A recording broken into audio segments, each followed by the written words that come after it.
ಕರ್ನಾಟಕದ ಏನಾರು ಇದ್ರೆ ನೀವಿದ್ರೆ ಸರ್ಕಾರ ಕ್ರಮ ವಹಿಸಿ ಅಂತ ಕೇಳ್ಕೊತೀವಿ ಸರ್. ಈಗ ಸನ್ಮಾನ್ಯ ಪ್ರಿಯಾಂಕ್ ಖರ್ಗೆ ಅವರು ಯಾಕೆ ಎದ್ದೆ ಅಂದ್ರೆ ಕರ್ನಾಟಕ ರಾಜ್ಯದಲ್ಲಿ ಯಾಕೆ ಎದ್ದೆ ಅಂದ್ರೆ ಮಹಾರಾಷ್ಟ್ರದು ಇವರು ಎಲ್ಲ ಪರಿಹಾರದ ಬಗ್ಗೆ ವಿಷಯಾಂತರವನ್ನ ಮಾಡ್ಲಿಕ್ಕೆ ಪ್ರಯತ್ನ ಮಾಡ್ತಾರೆ. ಸನ್ಮಾನ್ಯ ಸದಸ್ಯರು ಎಷ್ಟು ಹೆಕ್ಟೇರ್ ಲಾಸ್ ಆಗಿದೆ ಸರ್ಕಾರದ ಗಮನವನ್ನು ಸೆಳೆದು ಎಷ್ಟು ಹೆಕ್ಟೇರ್ ಲಾಸ್ ಆಗಿದೆ ಸರ್ಕಾರ ವ್ಯಂಗ್ಯವಾಗಿ ದೃಷ್ಟೀಕರಣ ರಾಜಕಾರಣ ಉತ್ತರ ಕೊಡುವಂತ ಬೇಕಿಲ್ಲ, ವ್ಯಂಗ್ಯವಾಗಿ ಉತ್ತರ ಕೊಡೋದು ಬೇಕಿಲ್ಲ. ಒಂದು ಸರ್ಕಾರ ಜವಾಬ್ದಾರಿಯುತವಾಗಿ ನಡ್ಕೊಳ್ಬೇಕು, ಸರ್ಕಾರ ಜವಾಬ್ದಾರಿಯುತವಾಗಿ ಕ್ರಮವನ್ನು ವಹಿಸಬೇಕು ಕಾನೂನು ಪ್ರಕಾರ ಅಂತ ಅವ್ರು ಹೇಳ್ತಾ ಇದ್ದಾರೆ. ಅದನ್ನ ಬಿಟ್ಟು ಕಾನೂನು ಯಾಕೆ ಹೇಳ್ತಾ ಇದ್ದೀರಾ ಸರ್? ಯಾಕೆ ಇನ್ನೇ ಕೂತಿದ್ದೀವಿ ಸದನದಲ್ಲಿ? ನಾನು ಸರ್ಕಾರಕ್ಕೊಂದು ಸೂಕ್ಷ್ಮತೆ ಇಲ್ಲ, ಕಾಂಗ್ರೆಸ್ ಸೂಕ್ಷ್ಮತೆಯನ್ನ ಕಳ್ಕೊಂಡಿದ್ದೀರಾ. ನಿಮ್ಗೆ ಅದರಲ್ಲೂ ವ್ಯಂಗ್ಯ ಏನ್ ಹೇಳಿ ಒಂದ್ ಪ್ರಶ್ನೆ ಕೇಳ್ತಾ ಇದ್ದೀರಾ?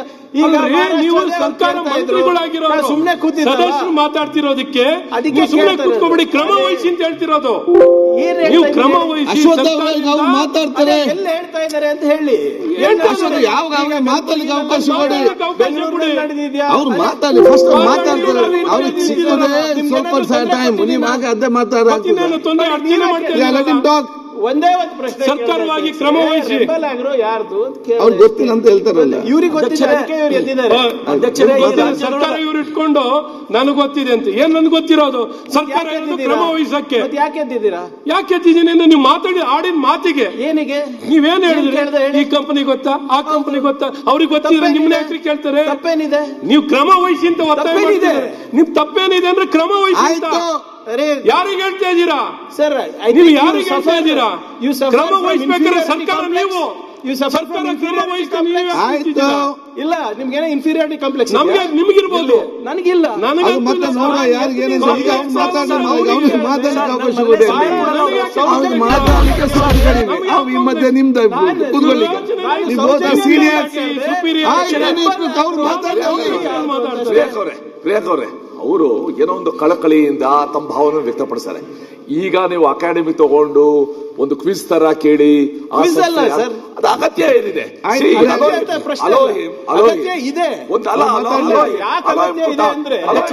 ನೋಡಿ, ಸದನಕ್ಕೆ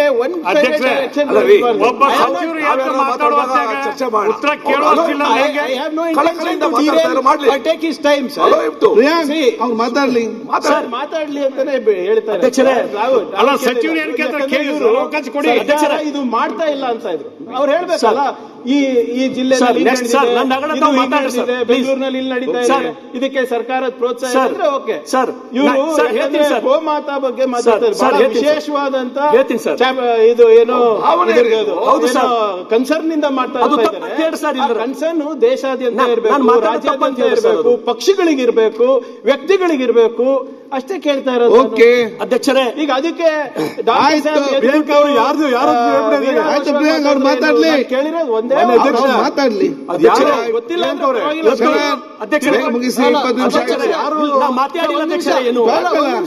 ಸದಸ್ಯರು ಪಾಪ ಗೋರಕ್ಷಣೆ ಬಗ್ಗೆ ಹೇಳ್ತಾ ಇದ್ರು. ವಾಸ್ತವಾಂಶ ಸ್ವಲ್ಪ ಅರ್ಥ ಮಾಡ್ಕೊಳ್ಬೇಕು. ನನ್ನ ಕ್ಷೇತ್ರದಲ್ಲಿ ಮೊನ್ನೆ ಒಂದು ಹೈನೋದ್ಯಮದಲ್ಲಿ ಇರ್ತಕ್ಕಂಥವ್ರಿಗೆ ಆ ಕಷ್ಟ ಏನು, ಅದ್ರ ನೋವೇನು ಅಂತಕ್ಕಂಥದ್ದು ಗೊತ್ತಾಗುತ್ತೆ. ಮೊನ್ನೆ ಅಲ್ಲಿ ಯಾರೋ ಗೋವುಗಳು ತಗೊಂಡು ಹೋಗ್ತಾ ಇದ್ರು ಅಂತ ಹೇಳಿ ವಿಡಿಯೋ ಮಾಡ್ಕೊಂಡು ಹೋಗಿ ಅವ್ರನ್ನ ಹಿಡಿದು ಪೊಲೀಸಿಗೆ ಕೊಟ್ಟರು. ನಮ್ಮಲ್ಲಿ ಒಂದು ದೊಡ್ಡ ಸಂತೆ ಇದೆ, ಪ್ರತಿ ವಾರ ಅಲ್ಲಿ ಒಂದು ಏನು ಹಾಲು ಕೊಡ್ತಕ್ಕಂಥ ಹಸುಗಳು ಅಥವಾ ಬೇರೆ ಇದಕ್ಕೆ ಹೋಗ್ತಕ್ಕಂಥದ್ದಕ್ಕೆ ಹೋಗುವಂಥ ಹಸುಗಳಲ್ಲಿ ಮಾರಾಟಕ್ಕೆ ಬರ್ತಾರೆ. ನೀವು ಅಲ್ಲಿ ಏನಾಗಿದೆ, ನಮ್ಮ ಭಾಗದಲ್ಲಿ ಹೈನೋದ್ಯಮ ಮಾಡ್ತಕ್ಕಂಥವ್ರಿಗೆ ಗಂಡು ಕರು ಹುಟ್ಟಿದಾಗ 2 ದಿವಸದ ಮೇಲೆ ಇಟ್ಕೊಳಲ್ಲ. ಇಲ್ಲಿ ಎಲ್ಲ ಯಾರು 99% ಎಲ್ಲ ರೈತರೇ, ಯಾರು 2 ದಿವಸದ ಮೇಲೆ ಇಟ್ಕೊಳಲ್ಲ. ಅದನ್ನ ನಾನು ಹಿಂದೆ ಎಲ್ಲ ಬಹಳ ಸಮಸ್ಯೆ ಆಯ್ತು. ಕೆಲವರು ಇದೇ ರೀತಿ ಮಾಡಿದಾಗ ಜಾಗ ಕೊಡ್ತೀನಿ, ನೀವು ಗೋಶಾಲೆ ಮಾಡಿ ನೋಡ್ಕೊಳ್ಳಿ ಅಂದ್ವಿ. ಅದಕ್ಕೆ ಯಾರು ತಯಾರಿಲ್ಲ. ಅಲ್ಲಿ ಯಾರಾದ್ರೂ ಖರೀದಿ ಕಡೆಗೆ ರೈತರು ಬಂದು ಸ್ಟ್ರೈಕ್ ಮಾಡಿದ್ರಲ್ಲಿ. ನಾವು ಸುಮಾರು 15-20 ಸಾವಿರ ಬಾಡಿಗೆ ಕೊಟ್ಟು ಕಾಲ್ ಮುರಿದೋಗಿದೆ ಹಸುಗೆ, ಇನ್ನೊಂದಾಗಿದೆ, ಮತ್ತೊಂದಾಗಿದೆ, ಇಲ್ಲಿ ಯಾರು ವ್ಯಾಪಾರ ಮಾಡ್ತಾ ಇಲ್ಲ, ಇನ್ನೊಂದು ಆಗ್ತಾ ಇಲ್ಲ ಅಂತಕ್ಕಂಥದ್ದು. ಇದು ರೈತರಲ್ಲಿ ತಿಳುವಳಿಕೆ ಮೂಡಿಸುವಂತ ಕೆಲಸ ಆಗಬೇಕು. ಎಲ್ಲೋ ಯಾರೋ ಟ್ರಾನ್ಸ್ಪೋರ್ಟ್ ಮಾಡೋವಂಥವ್ರನ್ನ ತಡೆಯೋದು ಮತ್ತೊಂದಲ್ಲ. ಮೂಲ ಸಮಸ್ಯೆ ಇಲ್ಲಿದೆ, ಅದಕ್ಕೆ ಏನ್ ಪರಿಹಾರ ಹುಡುಕಬೇಕು ಆ ನಿಟ್ಟಿನಲ್ಲಿ ನಾವೆಲ್ಲರೂ ಚಿಂತನೆ ಮಾಡಬೇಕು. ಸುಮ್ಮನೆ ನಾವು ಗೋರಕ್ಷಣೆ ಅಂತ ಹೇಳಿ ಈ ರೀತಿ ಮಾರಲ್ ಪಾಲಿಸಿಂಗ್ ಮಾಡುವಂತದ್ದು ಒಳ್ಳೇದಲ್ಲ. ವಸ್ತುಸ್ಥಿತಿ ಏನು ಯಾಕೆ ರೈತರು ಮಾಡ್ತಾ ಇದ್ದಾರೆ? ಯಾರವರು ರೈತರು? ಆಯ್ತು ಮಂತ್ರಿ ಅವ್ರು ಮಾತಾಡ್ಲಿ, ಒಪಿನಿಯನ್ ಒಪಿನಿಯನ್ ಅಲ್ಲ, ವಸ್ತುಸ್ಥಿತಿ ಇದು. ಆಯ್ತು, ಡಿಸಿಷನ್ ಏನ್ ಮಾಡ್ಬೇಕು ಹೇಳಿ. ಸರ್ಕಾರ ಮುಂದೆ ಮಾತಾಡಿ. ಆಯ್ತು ಮಂತ್ರಿಗೆ ಗೌರ್ಮೆಂಟ್ ಆಕ್ಷನ್ ತಗೊಳ್ಳಿ. ಈಗ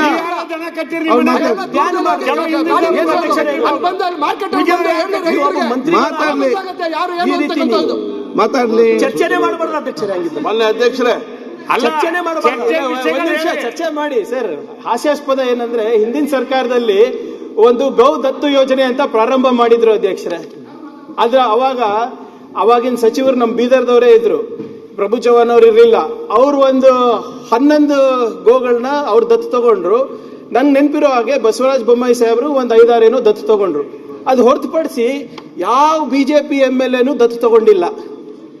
ಇದು ಎಲ್ಲರೂ ಇದ್ರು ಇಲ್ಲೇ ಸದನದಲ್ಲಿ. CC ಪಾಟೀಲ್ ಸಾಹೇಬ್ರು ಹಿಂದಿನ ಸದನದಲ್ಲಿ ಇದ್ರು, ಸುರೇಶ್ ಕುಮಾರ್ ಸಾಹೇಬ್ರು ಇದ್ರು, ಬಹಳಷ್ಟು ಜನ ಇದ್ರು. ಯಾರು ಕೂಡ ಗೋದತ್ ಯೋಜನೆಯಲ್ಲಿ ಗೋಮಾತವನ್ನ ತಗೊಂಡಿಲ್ಲ. ನಮಗೆ ಶಿಕ್ಷೆ ಸರ್ಕಾರ ಅದು 3 ಡಿಜಿಟ್ ಆಗೇ ಇಲ್ಲ ನನ್ನ ಪ್ರಕಾರ. ಅದಕ್ಕೆ ನಮ್ಗೆ ಪ್ರಭು ಚವ್ಹಾಣ್ ಸಾಹೇಬ್ರು ಬಂದು ಒಂದ್ ನಿಮಿಷ ಈಗ ನೀವು ತಗೊಂಡಿದ್ರೆ ನಾನು ವಾಪಸ್ ತಗೊಂಡಿದ್ದೀನಿ ಸಾಬ್. ಎಷ್ಟು ಜನ ತಗೊಂಡ್ರು ಸರ್ ಗೋದತ್ ಯೋಜನೆಯಲ್ಲಿ? ಸ್ವಲ್ಪ ಅಂಶ ಹೇಳಿ ಸರ್. ಬಿಜೆಪಿ ಶಾಸಕರು ಎಷ್ಟು ಶಾಸಕರು ದತ್ತು ತಗೊಂಡ್ರು ಹೇಳಿ ಸರ್. ನಮ್ಮ ಗೋಪ್ರೇಮದ ಬಗ್ಗೆ ಕಾಂಗ್ರೆಸ್ನವರಿಂದ ನಾವು ತಿಳ್ಕೊಳ್ಬೇಕಾಗಿಲ್ಲ. ಕಾಂಗ್ರೆಸ್ನವರಿಂದ ನಾವು ತಿಳ್ಕೊಳ್ಬೇಕಾಗಿಲ್ಲ. ಏನ್ ಹೇಳ್ತಾರೆ ಅವರು? ಗೋಪ್ರೇಮಿಯನ್ನು ರಕ್ಷಣೆ ಮಾಡ್ತಾರೆ, ಬಿಜೆಪಿ ಅವರು ಹೊರಟ್ರೆ ಅದನ್ನ ಕೊಲ್ಲಿಕ್ಕೆ ಆ ಬಿಲ್ ಅನ್ನ ಏನ್ ಮಾಡಿದ್ದಾರೆ ಅವರು ಹೇಳ್ತಾರೆ. ಮಾತಾಡಿ. ಮಾಜಿ ಮಂತ್ರಿಗಳು ಹೇಳ್ತಾರೆ ಎಷ್ಟು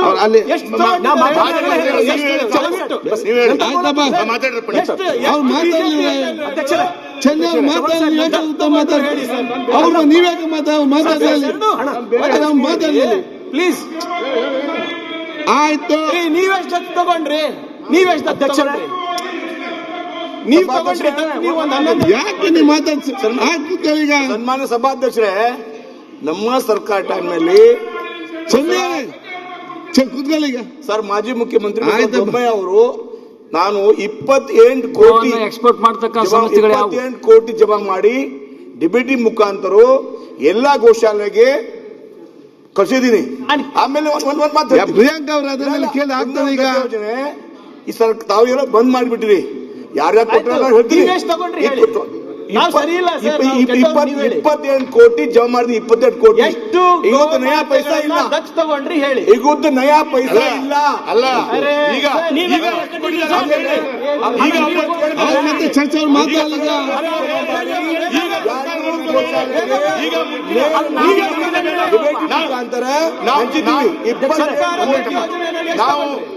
ಆಯ್ತು ಪ್ರಿಯಾಂಕ್, ಯಾಕೆ ಅನ್ನೆಸೆಸರಿ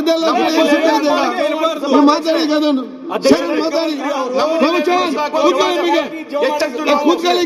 ಮಾಡ್ತೀವಿ.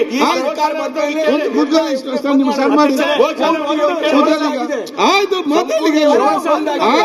ಮಾತಾಡ್ಲಿ ಸರ್. ಪ್ರಭು ಚವ್ಹಾಣ್ ನೀವು ದತ್ತು ಯೋಜನೆಯಲ್ಲಿ ಎಷ್ಟು ನೀವು ಮಾತಾಡಿ. ನೀವು ಮಾತಾಡಿ.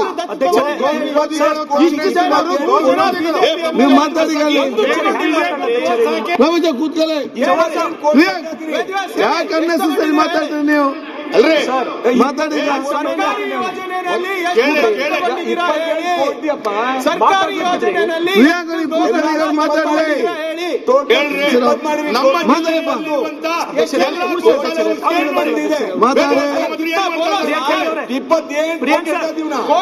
ಏನು ಪ್ರಶ್ನೆ ಕೇಳ್ತೀವಿ ನೀವು ಉತ್ತರ ಸುಮ್ಮನೆ ಕೆಲಸ. ನೀವು ಕೂತ್ಕೊಳ್ಳಿ, ಉತ್ತರ ಶಾಸಕರು ಚರ್ಚೆ ಮಾಡಿಲ್ಲ. ಎಷ್ಟು ತಗೊಂಡಿದ್ರೆ ನೀವು ಮಾತಾಡಿ. ನಮ್ಮ ಜಿಲ್ಲೆ ನೀವು ಮಾತಾಡಿ. ನಿಮ್ಮ ಸರ್ಕಾರ ಅಲ್ಲ, ನಿಮ್ಮ ಸರ್ಕಾರ ಅಲ್ಲ. ನೀವು ಮಾತಾಡಿ.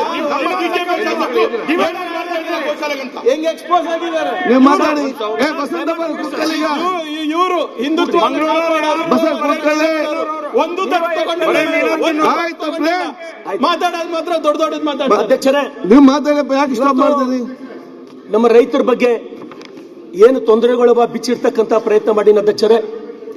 ಇವತ್ತು ನಮ್ಮ ಭಾಗದ ಸಚಿವರು ನಮ್ಮ ಕಡೆ ಅವರು ಆಯ್ತು 20 ನಿಮಿಷ ಆಯ್ತು, ಬೇಕು ನಾವು 5 ನಿಮಿಷ ಮಾತಾಡಿಲ್ಲ ಅಧ್ಯಕ್ಷರೇ. ಟೈಮ್ ರಿನ್ಯೂವಲ್ ನೋಡಿ, ಟೈಮ್ ಇಲ್ಲಿದ್ದೆ ನನಗೆ ಯಾಕೆ ಹಿಂಗ್ ಮಾಡ್ತೀರ ಅಧ್ಯಕ್ಷರೇ ನೀವು? ನೋಡ್ ನಾನು ಹೇಳ್ತೀನಿ ಅಧ್ಯಕ್ಷರೇ, ನಾ ಇಲ್ಲಿ MLA ಆಗಿ ಬರ್ಬೇಕಂದ್ರೆ ಹಿಮಾಲಯ ಪರ್ವತ ಏರ್ ಬಂದಂಗದ ಅಧ್ಯಕ್ಷರೇ. ಹೌದಪ್ಪ, MLA ಆಗ್ಲಿಕ್ಕೆ ಹಿಮಾಲಯ ಹೋಗ್ತೀನಿ, ಮತ್ತೆ ಅಸೆಂಬ್ಲಿ ಬರ್ಲಿಕ್ಕೆ ಕಷ್ಟ ಆಗ್ತದೆ. ಕುದುರೆ ಮೇಲೆ ಕೂತು ಬಂದಿಲ್ಲ ನಾನು. ಆಯ್ತು ಹೇಳಿ ಕೇಳಿ, ಹಿಮಾಲಯ ಪರ್ವತ 10 ಬಂದಂಗದ ನಾ MLA ಆಗಿ ಬರ್ಲಿಕ್ಕೆ. ನಾನೇನ್ ಮಾಡ್ಲಿಕ್ಕೆ ಅಲ್ಲಿ ನಮ್ಮಂತವ್ರಿಗೆ ಒಂದು 20 ನಿಮಿಷ ಟೈಮ್ ಕೊಡಲ್ಲ ಅಧ್ಯಕ್ಷರೇ. 20 ನಿಮಿಷ ಆಯ್ತು, 5 ಮಿನಿಟ್ ಮಾತಾಡಿಲ್ಲ ಅಧ್ಯಕ್ಷರೇ ನಾನು. ನೀವು ತೆಗೀರಿ ಅಧ್ಯಕ್ಷರೇ. ಆಯ್ತು ನಾನು ತೆಗಿದ್ದೇನೆ, ಈಗ ಮಾತಾಡಿ. ಈಗ ಟೈಮ್ ಎಷ್ಟು ಕೊಡಿ ಅವ್ರದ್ದು. ನಮ್ಮ ಭಾಗದ ಗಲಾಟೆ ಬಿಟ್ಟು ಅವ್ರು ಮಾತಾಡಿ ಸಾಕ್ರಿ, ಗಲಾಟೆ ಬಿಟ್ಟು ನಮ್ಮ ಭಾಗದ ರೈತರ ಬಗ್ಗೆ ಟೈಮ್ ಕೊಡಿ ಎಷ್ಟದು ಅಂತ.